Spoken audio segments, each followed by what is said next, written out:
l'Union pour la République et la démocratie, UR, continue sa mue après la disparition de son président historique, l'emblématique feu Soumaïla Cissé arraché à l'affection des siens, le 25 décembre 2020. Avec ce décès, un jour de Noël, le parti de la poignée de main est devenu acéphale. À telle enseigne qu'un bras de fer était engagé dans un cadre antagonique entre différents prétendants à la candidature du parti à la prochaine élection présidentielle prévue en février 2022. Mais, depuis l'arrivée de l'ancien Premier ministre à l'UR, la donne a changé.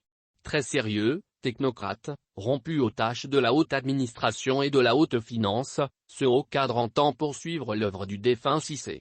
Boubou Cissé n'a jamais milité dans une quelconque formation politique jusqu'à son atterrissage dans le Parti unioniste démocratique. Son choix n'est pas fortuit car son oncle Sékou Kadri Cissé est membre fondateur de l'UR, et sa mère, la voisine de Soumi à l'école. Donc, il veut continuer là où le défunt s'est arrêté par la volonté divine. Son choix est aussi judicieux parce qu'il est dans sa propre famille. La candidature de l'ancien ministre des Finances et ancien Premier ministre dans le Parti Vert Blanc n'est pas née ex nihilo.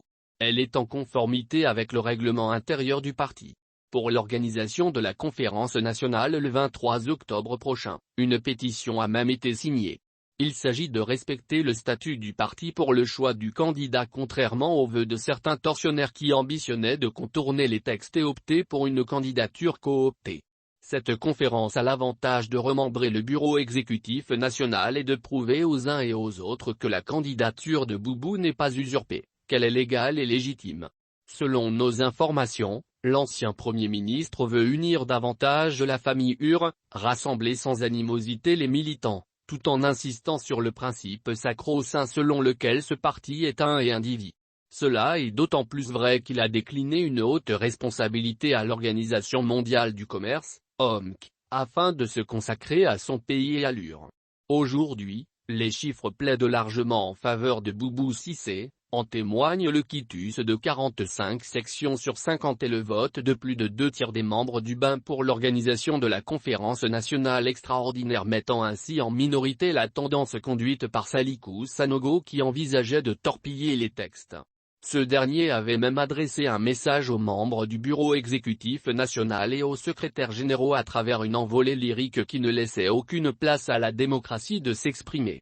La création d'une émergence pragmatique au sommet de l'UR pour soutenir Boubou Cissé procède de cette situation. Selon son entourage, le nouvel arrivant joue à la modestie sans animosité et en appelle à ses camarades candidats à la désescalade pour le respect des principes de droit et du jeu démocratique.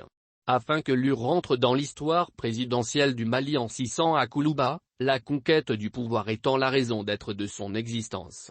Et cela par la grande porte. L'UR doit saisir cette aubaine et concrétiser l'engouement exceptionnel qui entoure la candidature de Boubou Cissé. En effet, les sections sont acquises à sa cause, 45 sur 50, selon des indiscrétions proches du parti de même que le BIN au sein duquel il est adulé. La signature de la pétition à l'origine de la convocation du congrès est la preuve de son aura dans le parti vert blanc. Au-delà de l'UR, Boubou a des partisans au RPM, dans la société civile et au sein des associations féminines.